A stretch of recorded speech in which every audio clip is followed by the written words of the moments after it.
Hey everyone, it's Cindy. How are you guys doing? I'm sending this out from my home office and at an unusual time of the month. Normally I reach out to you all around the 15th with just a market update.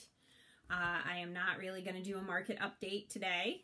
It is April 3rd and I am going to be talking to you guys about a food drive that I'm going to run. So you all know that New York State is on pause, but hunger, you can see my sign up there, hunger is not on pause. And I have been going a bit stir crazy like everyone else. I am a pretty anxious and highly wired type of person, and I like to be active and I like to be busy and I like to have a lot of things to do. And although I do have a lot of things I should be doing at home, it's not easy for me to focus on being at home. And, you know, I'm very anxious about this whole coronavirus epidemic that we are going through. I'm anxious about my loved ones, like all of you are, and dealing with a bunch of craziness, you know. You're probably going to hear some sawing going on downstairs because my husband's working on a project to keep his mind busy. But yesterday, which was Thursday, I was realizing that I was going to need to get out to the grocery store and do some shopping. And I thought, well, maybe I can try to order online.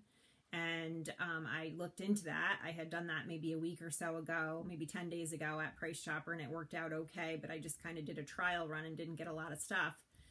And I couldn't get a delivery time, and I couldn't get a pickup time at either ShopRite or Price Chopper. They are totally booked a whole month or week in advance. So I started to feel pretty anxious about that. And then I was watching the news last night, and I saw again the big long line for the food pantry in Pittsburgh. And I started to really think about what could I do about food insecurity. I know that there is a backpack program that is run by many of the schools. There's one out here in Averill Park that I've contributed to in the past.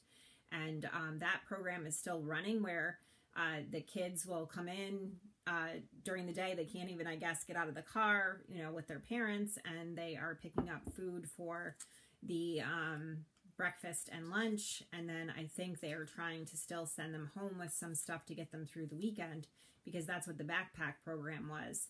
And that's run through the Food Bank of Northeastern New York. And I just started to feel like, wow, if I'm feeling really anxious about getting food and going to the grocery store, what about the people that don't have the money to do that right now? These checks that the government's going to be sending out are not going to come for a couple weeks still. Most people who are out of work, and there's a ton of them, I mean, there's just a ton of people that I know that are out of work right now. They, you know, are either waitresses or waiters or servers, or they have small businesses and they are not earning any income, and they're trying to apply for unemployment and they can't get through. So the food pantries are at bare bones, and you know what it's like going to the grocery store right now. People are hoarding things. So those of us that have resources and that have a little cushion and have a little bit of maybe stability in their bank accounts, we are the ones who are still running around acting crazy, looking for paper products and things like that. And, you know, some of the shelves are bare in different places. So I would like to organize a food drive. I'm going to start for the next week up until the day before Easter. And my husband and I are going to drive around and pick up food. We are going to do it in a socially distant kind of way. We are not going to have any interaction with you. If you want to wave to us from the window inside, that's great, but we will pick up food that you are willing to donate from your front porch or some other location that you are leaving it on your property. You just need to let us know. Attached to this email, I will have a PDF of what is needed. Typically what they're looking for are things like, you know, broth so people can make soup, and protein products, canned soup or canned raviolis. There's the, I don't know what he's doing down there but right now, but maybe you guys can't hear it. So any type of protein source, peanut butter, it can't be glass. It has to be a plastic type thing. And like I said, I'm going to attach 2 PDFs to this email for you. I know a lot of you may not look at your email that often, so I'll try to reach out to each of you individually too, for those that I think are willing to contribute, but we're not going to have any interaction. I'm going to do this in a very safe way. My goal is going to be to pick up or to fill up my SUV, which is a Honda CR-V, and my husband's black Titan pickup truck, and fill those two vehicles up by the end of next week, so a week from tomorrow, and then make a delivery to the food bank. So that is my plan.